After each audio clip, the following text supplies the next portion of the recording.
Welcome to Soulful Pathways, where the journeys of two cousins, once separated by time and distance, converge after 17 years to explore the transformative power of the human spirit.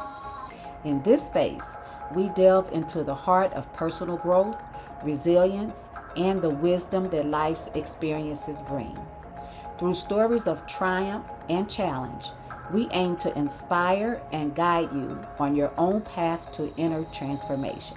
So sit back, relax, and join us on this enlightening journey, one soul stirring conversation at a time. Your mental wellness thrives when you honor your needs to take control of what you allow in your life.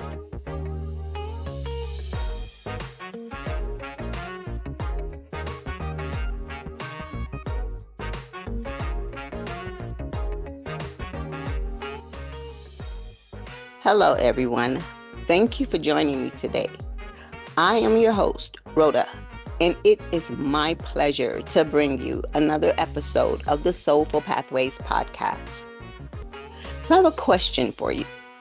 How many times have you found yourself in a conversation feeling increasingly uncomfortable as the other person stands just a bit too close? You're thinking to yourself, why are they standing so close to me? But to regain your personal space, you instinctively shift back a little bit or to the side a little bit, only to have them mirror your movements, closing the distance even further.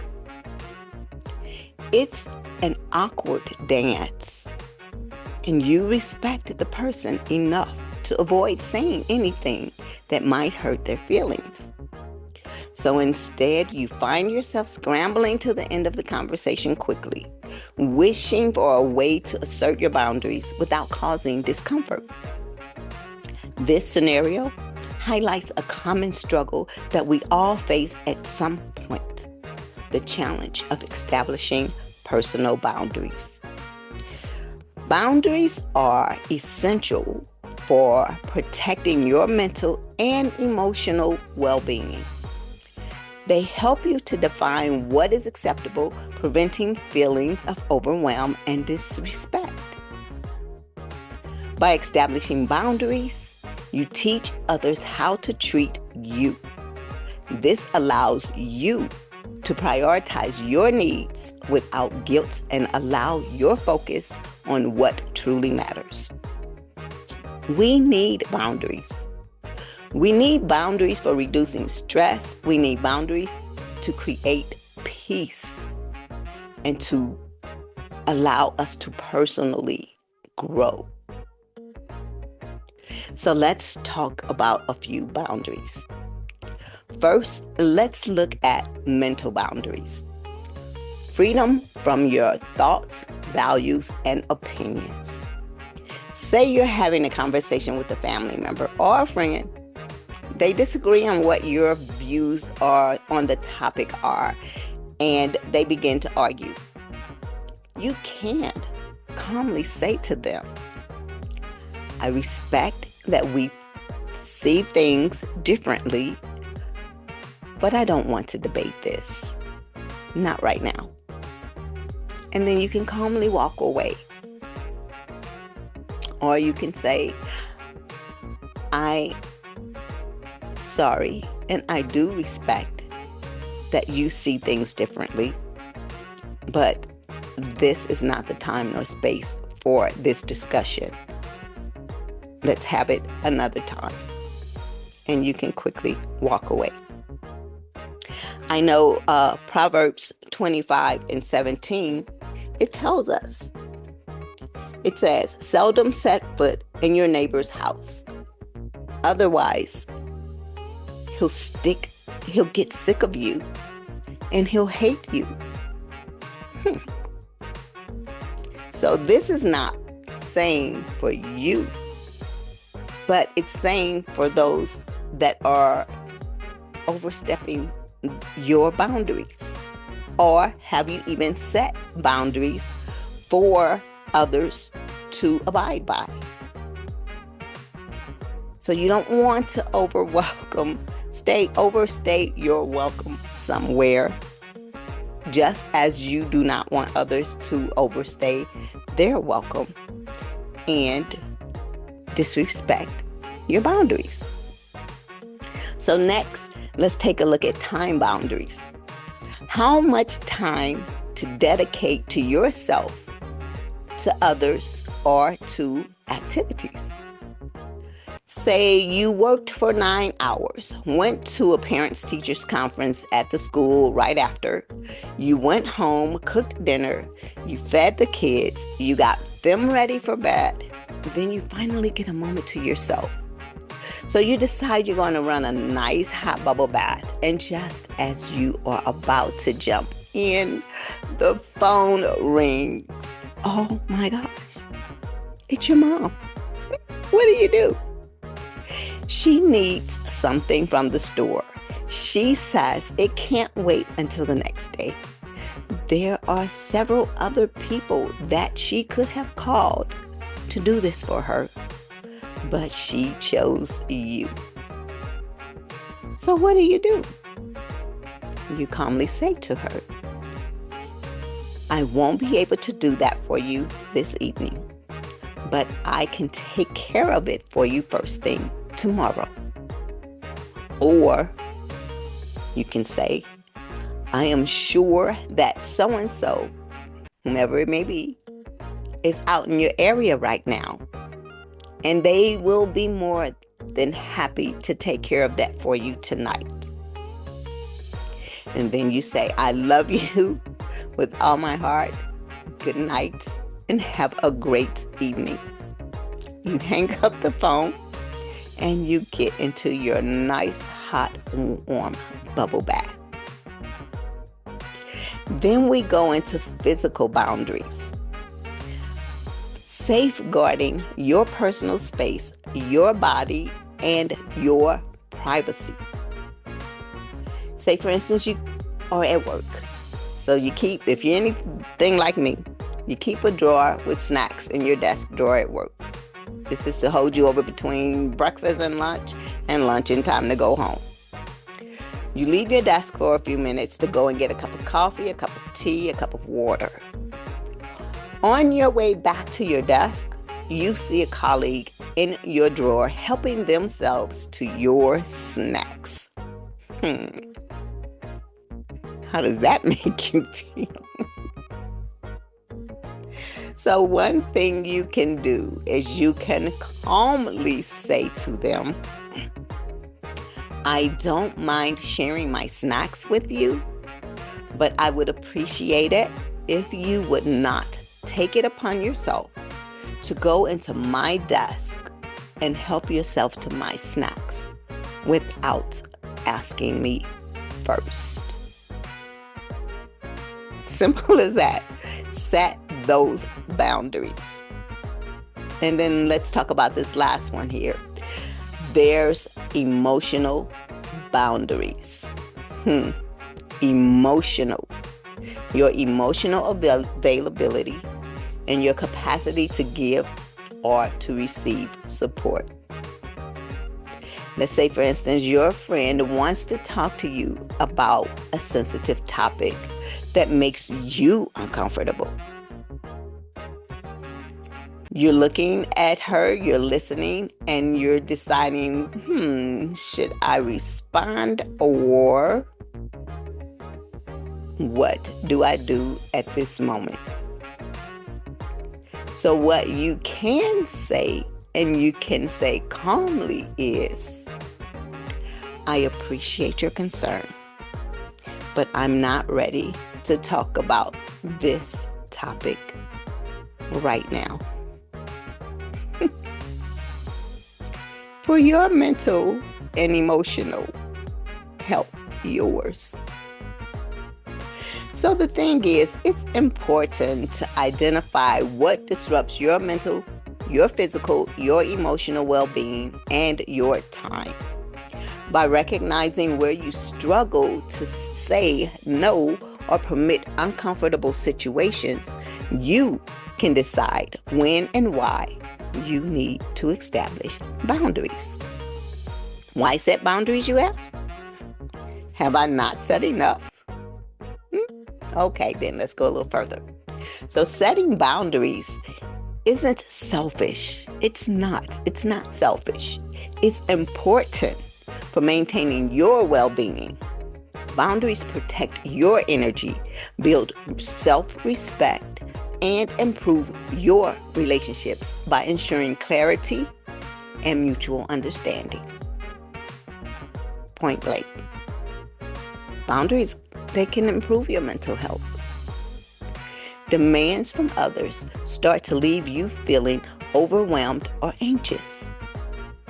When we set those boundaries, we're going and giving ourselves permission to protect our peace. It helps us to reduce stress. It alleviates anxiety and those feelings of that overwhelm. It's just, or even it alleviates the feeling of being taken for granted. It's like giving yourself permission and space to breathe and to feel in control again. Boundaries build stronger relationships. Said that. You find yourself saying yes to everyone else, but not leaving no time for yourself. Been there, done that. Healthy boundaries help create relationships where there's mutual respect and understanding. They allow us to say, this is what I need. And this helps others to understand how to show up for you in ways that feel supportive and that feel safe. Boundaries help us to enhance our self-worth. Someone's behavior makes you feel disrespected or uncomfortable. That happens a lot. Every time you set a boundary, you're telling yourself, I matter. It's an act of self-respect that reminds you and others that your time and your energy and your feelings are valuable. It's a beautiful way to affirm your wealth and your worth. Boundaries helps us to build a balanced life. Work starts to spill over into your personal life, into your personal time. Boundaries help us to say yes to the things that truly matter to us and no to the things that drain us. They create balance, making space for the things that we feel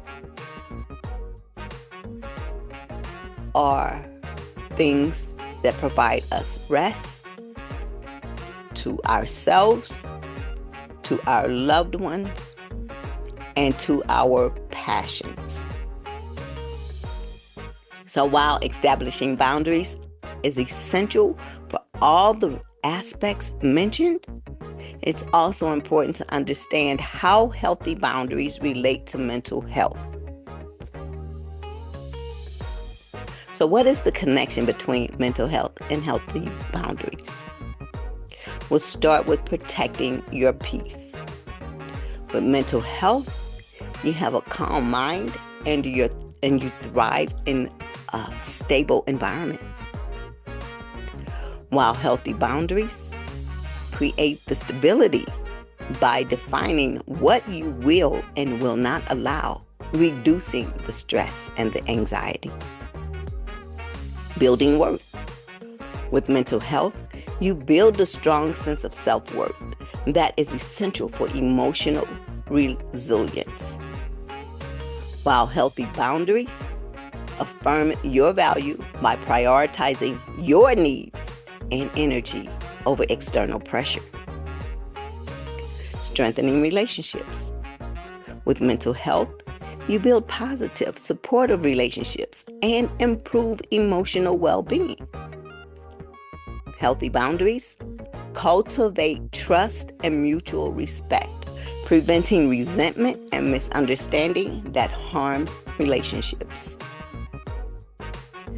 Preventing burnout. While mental health guides emotional exhaustion, and it can impact your ability to cope and function. Healthy boundaries help you to set limits on work and responsibilities, giving you time to recharge, protecting your mental and your physical energy. I know you felt at times where you've just taken on so much in a day, you are mentally exhausted. That's crazy. We need to set those boundaries. And last, fostering emotional growth. With mental health, growth happens when you feel safe and reflect.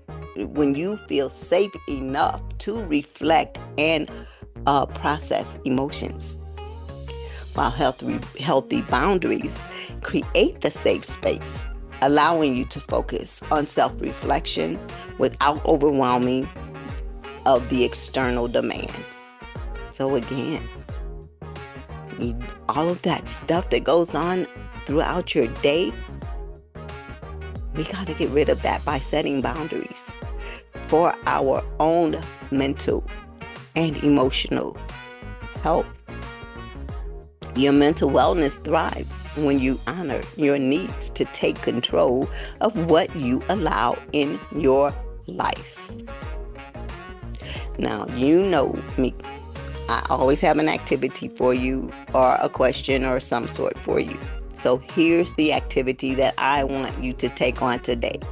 So I was going to draw this out for you, but I'm going to try and explain it best I can. So I need you to take a sheet of paper. Okay, I'm holding a sheet of paper. In the center of that paper, draw a circle, okay? In the middle of that paper, okay? That represents your safe space. Now on that same sheet of paper, draw another circle, bigger, around that smaller circle, leaving enough space to write in between the two, okay? So now around the inside of that circle where you have that space, I want you to list those non-negotiable things that you would set boundaries to. For example, your peace, your joy, your emotional health, your mental health, your time. These are the things that protect your well-being. For example, again, I will not tolerate disrespect. I will not tolerate you not considering the time that I need to wind down in the evenings. I will not tolerate you invading my private things to help yourself. Then on the outside of that circle, write the behaviors or actions you want to keep out. For example, the disrespect, the overcommitment, the self-gratification of others.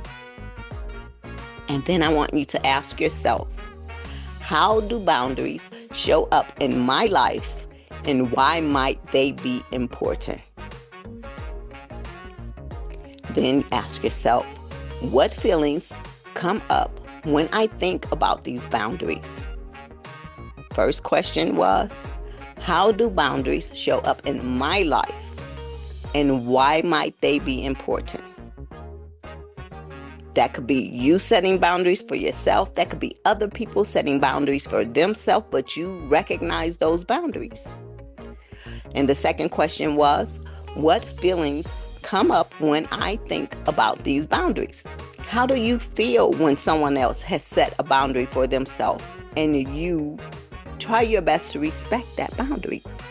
Or how do you feel when you set a boundary for yourself and someone respects that boundary or they disrespect that boundary? How does that make you feel? Then out of the words that you wrote inside the circle, I want you to take the top non-negotiables from the circle, and for each one, identify a boundary that will help you to protect it.